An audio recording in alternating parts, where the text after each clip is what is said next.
everybody. How y'all feel, man? It's your main man, Mr. Mayor, Clarence Brown. I'm here in Atlanta, Georgia, with my girl, Miss GeorgiaMe, man. So down to earth, man. She the bomb already. And, we just chopping it up, man. I wanted to talk about some of the combination with the relationships and how life experiences shape the spoken word. So, I'm just here chopping up, getting in with my girl, man. We here at the Chanterelles in Atlanta, Georgia. West side. Yes, indeed. West side. The food is amazing. And get look. Nah, but I got the curry chicken, though. But, so I just want to jump right into it, man, because, I don't want to hold it too long. I know you're a busy lady all over the place. But at the same time, getting into, like I said, spoken word, you being a world-renowned poet, well-known. I wanted to know how, your upbringing, being from Atlanta, being from the West Side, how does that shape your artistry, your spoken word, and everything you do on stage? More than anything, I think it makes me fearless. And as an artist, you got to be able to bungee. You got to be able to be vulnerable, jump off the bridge as far as your work. Langston Hughes said it best: poet, hang yourself with your words. And a lot of poets don't do that. They comment, they observe, they talk about you. They're not vulnerable. They don't hang themselves. They don't put it out there so that the world can understand they've been through it or they really understand what you're going through. So the West Side is underestimated, revered, historical, fly, needed. The core of the whole black mecca of the world in America is right here at the AU Center with Spelman, Morehouse, Clark, and unfortunately Mars Brown done went through all the things he's been through. But it's still historical and it produced a lot of great people. So you got all those things that encompass me. I'm a black girl from the West Side of Atlanta who is a hood scholar. Hood scholar? Oh, my friends call me Bean because I just know stuff. Not because I just know stuff, I retain stuff. Right. You know what I'm saying? I want to know. You don't put me on game already. Just a little bit of time, real talk. I'm such a nerd and I love it. That's what's going on, everybody. How y'all feel, man? We out here at Curtis Hickson Park, Tampa. I'm here with my beautiful guest poet. Man, we out here just enjoying the breeze right now. I wanted to take some time out to kind of get a little bit of insight from the poets on how they feel about their material, how it comes together, what the motivation is behind it, and if it's some level of love that's influencing the spoken word. So, Poet Kiss, I'm glad you came out. I really appreciate it. Let me get my love in. Word. So, I seen you in a couple different venues when it comes to getting out and sharing your poetry, and I was always intrigued with some of the material. Now, last time I saw you was at not Wine and Rhyme, but Punchlines and Poetry. Poetry and Punchlines. Shout out to my boy Barack. Hey, B. You know what I mean? And in your set, it was one poem, should I say, that you were really talking about a gentleman that had sent you this odd message, and it was kind of intriguing. Now y'all go check out that Poetry and Punchlines video, to refer back to that. I don't normally do those poems. You don't normally do those poems? No. Well, it seems like some relationship experiences, it kind of influences your work. Would you say that? Absolutely. I think that's how we keep it real. Definitely able to perform it better when it's real. You're able to get down and dirty. That happened to me. He sent me that text message. Really? So that was real life. That was real spill, life. Huh? I really screen printed and sent it to my homeboy and everything I said. But we back here in Tampa. I'm here with my brother Amadeus, man. One of my favorite poets, man. If y'all don't know, y'all need to get from under that rock y'all sitting under and inform yourselves, man. This brother right here is an amazing talent. So I just wanted to sit around and, kind of chop it up with you, brother. I talked to a couple other poets, you know what I mean, and asking them about a couple things relating to poetry and what influences that, you know what I'm saying? So when I saw you at Wine and Rhyme, I noticed how much passion that you had in your craft and how much you really you respect the game, so to speak, you know what I mean? So you really wanted to give the listeners and the people seeing you something to go home with. So I wanted to know what was some of the influences, some of the things that kind of give you that charge, that energy to go out and perform the way you do. I think my biggest influence, and not to sound corny or cliche, but I would say my biggest influence is God trying to do right. I believe that what I had was what I have as far as my poetry, as far as my ability to perform, my ability to write. I think is a blessing, you know, and it's something that I hone obviously to stay good at. But I definitely want the message and the things that I pour out of my mouth. I want it to be positive. I want it to be uplifting. I want it to be triumphant. To think differently about certain things. I want to create unity. I want to create community. I want people to not hate on based on gender or skin color or sexual orientation or what I mean. And there's I feel like there's a lot of things that we're built up as that we have to be in this society that isn't really real to who we are as individuals. It's not real to our spirits. It's not real to how we connect with people.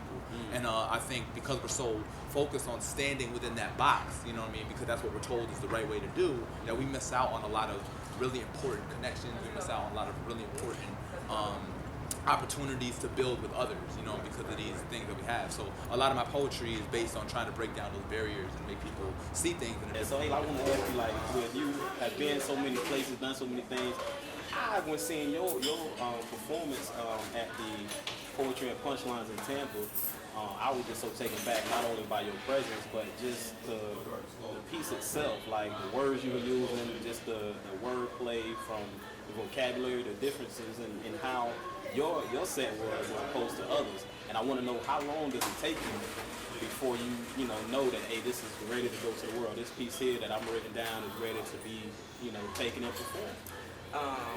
It all depends on what you want to say. I could be sitting on a piece for 2 years waiting on 2 lines to come because it's not finished. Right. Or it's so long that I'm like, I'm turning this into a short novel or something. You know what I'm saying? You just don't know what God's going to lead you and what it's needed for. I never know. Sometimes it comes straight out in one stream of consciousness and it's a full piece. It feels full. When I do it, I feel like it's ready. Mm-hmm. Some pieces, I got a piece that I wrote years ago, did it a couple times, it never felt right. Right. And I just didn't do it. And then one day I did it for my homeboy. He was like, "Damn, why you don't never do that piece?" Yeah. I was like, "It just don't feel right." He was like, "I don't know what's wrong with you." Yeah. Then I did it out of time. I think I did it in Dayton, Ohio. It went so hard. I was like, "Dang," but I still don't do that for him a lot. But I will put it in the rotation here and there, depending on the situation. Mm-hmm. So it all depends. There's no particular amount of time. It could be a day, it could be a year, it could be 5 years. When it's ready, just like a child being born, you know what I'm saying? Ready. Ain't no premature. Well, let me ask you, when it comes to a piece that you're gonna perform, what makes it qualify as something that you feel is good enough to go out to the world, something that you can perform to people, or not feel like, man, this is trash. What separates the garbage from the ones you keep? It depends on how you feel at the time. I have a gang of poems that have never made it to the stage. A gang of thoughts that are up on my wall right now that I'm going to write later. I just think it's how you feel. It also depends on the venue. You have to know your crowd. I couldn't take that piece that I did at Poetry and Punchlines and do it at a different venue.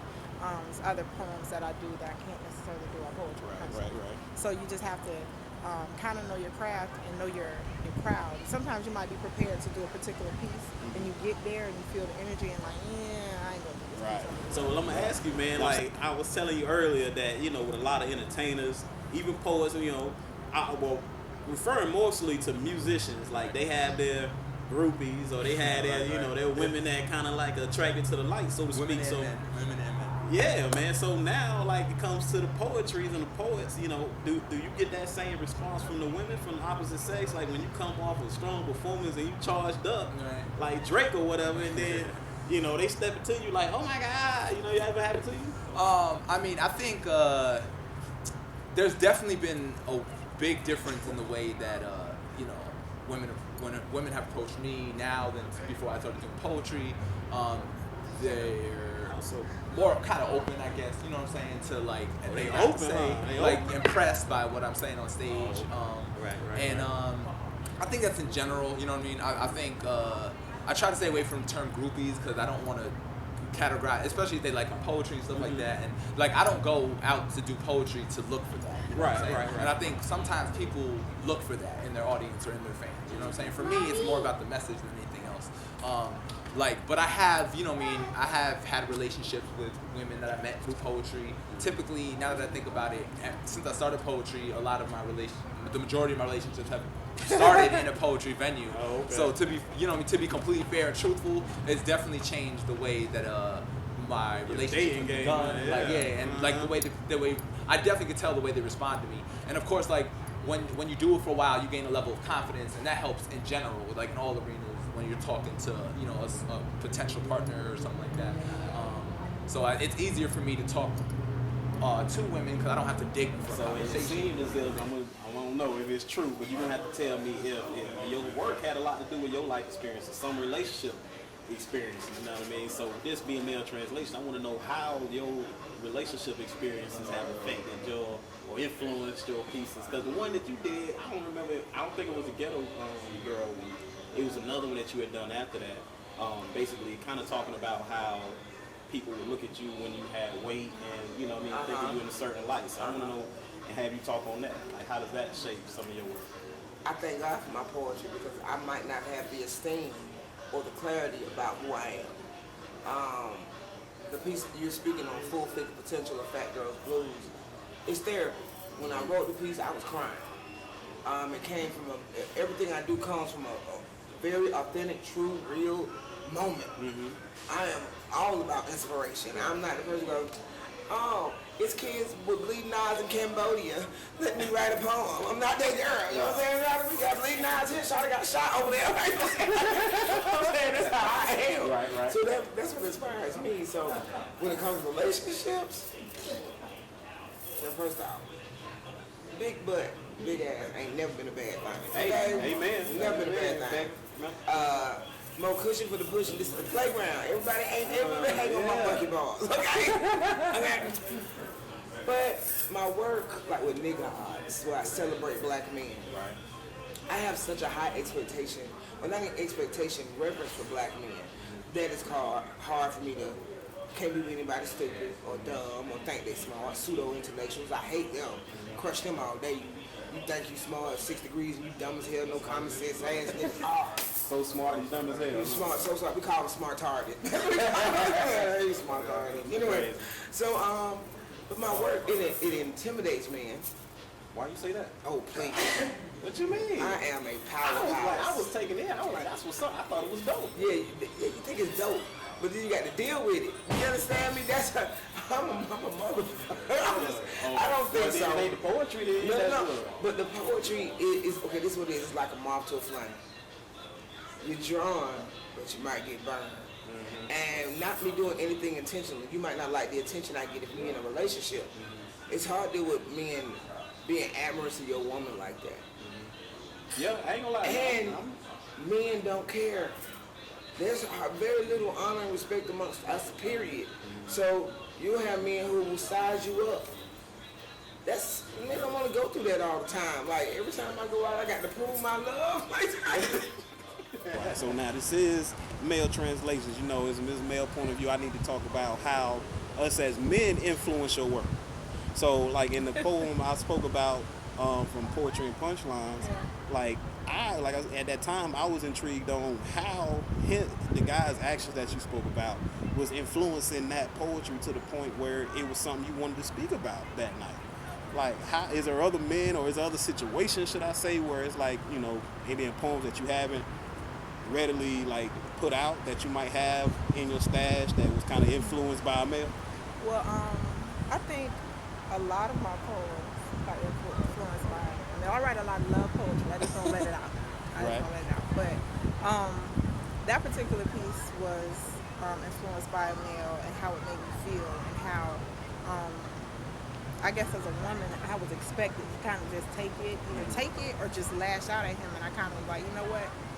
I'm thankful that he gave me the subject to this poem, but it was kind of my way of taking back the situation without really having to confront him and go with the back and forth. Oh, yeah, you ain't have to get ratchet on you and take it to the you know streets. What? We're not even gonna do that. But I am gonna spit this fire over this idea. Yeah, Dylon, There check this out. Right. Now, so when you on stage, it seems like I said, like you have so much presence on stage. You're much of a standout when you actually hit. So when you amongst other poets that go before and you go after you, you have a tendency to stand out like a sore thumb. So I want to know like what you want the listeners, the people in the crowd to receive from what you're doing, because it seems like you somewhat have a mission about what you're doing. You know what I'm saying? You're not just out there to like spit some words and all right, y'all good, all right, cool, we'll see y'all next time. At least that's not how I receive it. When I started doing spoken word, I asked God to allow me to uplift, inspire, and motivate my people. Period. I'm here to empower black people. I'm here to empower everybody. Right. And if you know true genealogy, you know everybody on the planet black. So for those who accept the responsibility of being black, the beauty of being black, unapologetically, that's my mission. I want to empower us. I want my white friends. My white friends know this. I need the rest of the white folk to know.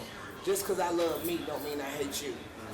I would do nothing to infringe upon your civil liberties or opportunities. I don't have to eat with you, sleep with you, do anything with you, but I will respect you as a human being and not invade your personal space, mission, or property. Right. But y'all do that to us all the time. But I'm just saying this is what it is. So that's what I'm about. My mission is that. Black love. Oh, when they rest, I want the sisters to see each other. Oh, you better cut that. I want brothers like, what's up, bro? You know what I'm saying? How you doing, mama? Hey, baby. I grew up. That's what I live with now. Yeah,